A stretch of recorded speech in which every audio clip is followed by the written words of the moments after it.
Hi guys, welcome back to my channel. तो इस video में मैं आपको बताऊंगी कि आप अपनी छुट्टियां कब कब ले सकते हो, क्या रूल्स हैं, क्या रेगुलेशंस हैं, क्या डायरेक्शंस हैं अपनी लीव को सैंक्शन करवाते टाइम। तो लेट्स गेट स्टार्टेड। हमारी सबसे पहली लीव है जिसके बारे में हम बात करेंगे, वो है हमारी ग्रे कलर की leave, that is casual leave.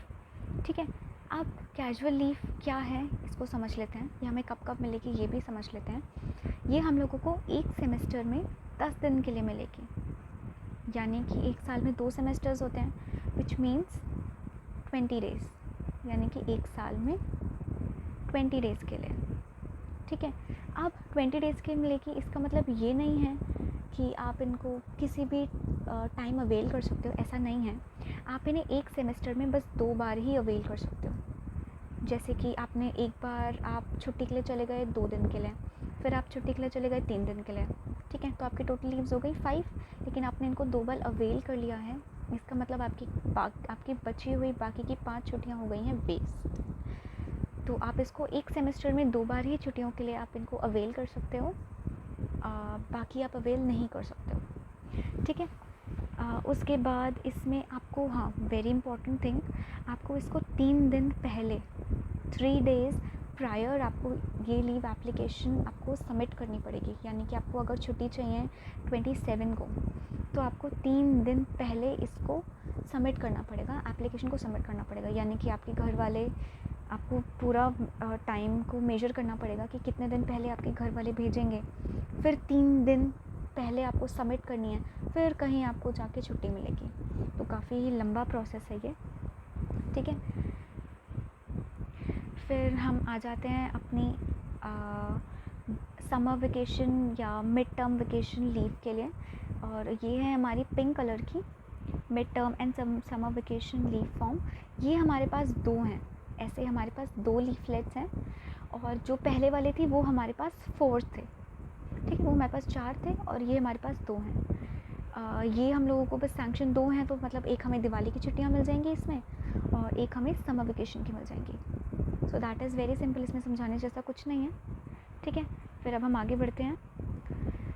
तो ये हमारे पास यहाँ पे है येलो कलर की लीफलेट, ये है इमरजेंसी लीव एप्लीकेशन फॉर्म। ये वाली लीव एप्लीकेशन फॉर्म जो हमारे पास है, ये कभी कुछ सीरियस इमरजेंसी हो गई, जैसे कि किसी की तबीयत ख़राब हो गई, या घर में कुछ सीरियस इशू है, या मतलब कुछ भी अर्जेंट अगर आपको है, तो ये आप इसको सैंक्शन कर सकते हो। तो आप अपने घर वालों से कह सकते हो कि ये वाली लीफलेट भेजें।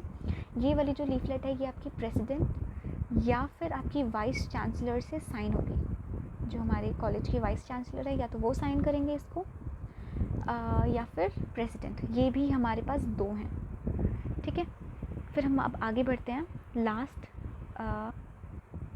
तो जो कि हमारे पास ये लास्ट वाली है, that is academic leave application form. ये ब्लू कलर की है और ये हमारे पास टोटल 10 हैं। अब इन 10 का यूज़ क्या है, ये हमारे लिए तो नहीं है जो फर्स्ट ईयर के स्टूडेंट्स हैं या जो सेकेंड ईयर के स्टूडेंट्स हैं, कि उनके लिए नहीं है। ये थर्ड ईयर जो यूजी कोर्सेज़ कर रहे हैं, थर्ड ईयर, फोर्थ ईयर या फिर फिफ्थ ईयर। जैसे कि आप जानते हो, जो यूजी कोर्सेज़ होते हैं वो सिर्फ 3 साल के नहीं होते हैं, लॉ 3 साल का नहीं होता है। वैसे ही और भी कोर्सेज़ हैं जो सिर्फ 3 साल के नहीं हैं। तो बेसिकली आपके यूजी, आपका जो भी कोर्स है उसका लास्ट ईयर के लिए, या फिर आपके पोस्ट ग्रेजुएट जो पीजी जो कर रहे हैं स्टूडेंट्स, ये उनके लिए है। ये आपकी एप्लीकेशन अब कहाँ कहाँ यूज़ होगी, ये आपकी एप्लीकेशन एंट्रेंस एग्जामिनेशंस के लिए यूज़ होगी। अगर आप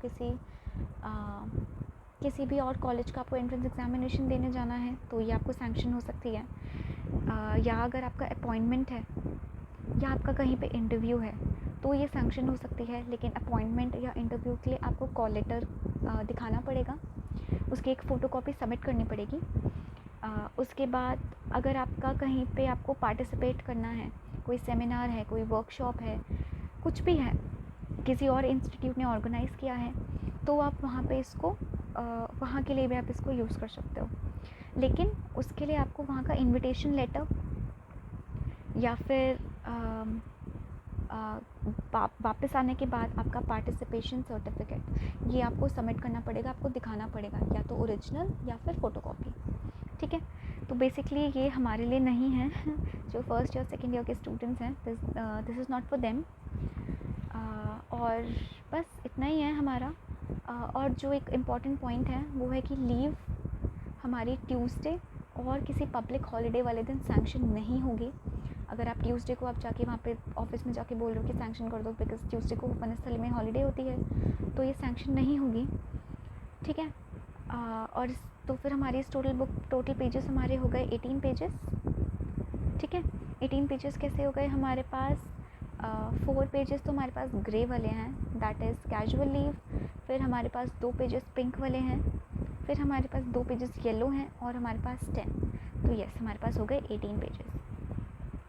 अब इसमें 17% अटेंडेंस होनी चाहिए, 70 मैं भी पता नहीं क्या ही बोल रही हूँ। तो हमारे पास टोटल 70% अटेंडेंस होनी चाहिए अगर आपको लीव को सैंक्शन करना है, ठीक है। अगर आपने 70% अटेंडेंस नहीं होती है तो आपको एग्ज़ामिनेशन में बैठने नहीं दिया जाएगा, जो कि हर यूनिवर्सिटी का रूल होता है, इसमें कुछ भी नया नहीं है, ठीक है। इसमें एक बहुत ही इम्पॉर्टेंट एक और रूल है, मैं आपको बताना भूल गई थी। जैसे कि आपने छुट्टी ली 27 तक की, आपने 24 to 27 की आपने छुट्टी ली, तो आपको 28 यानी कि वेरी नेक्स्ट डे आपको प्रेजेंट होना होगा कैंपस के अंदर, यानी कि 28 को आपको जैसे तैसे प्रेजेंट होना होगा। इसमें कोई भी आपको कोई भी मतलब आज़ादी नहीं बरती जाएगी, ऐसा नहीं है कि आपको कोई भी फ्रीडम मिल जाएगी, ऐसा नहीं है। आपको नेक्स्ट डे आना ही आना होगा।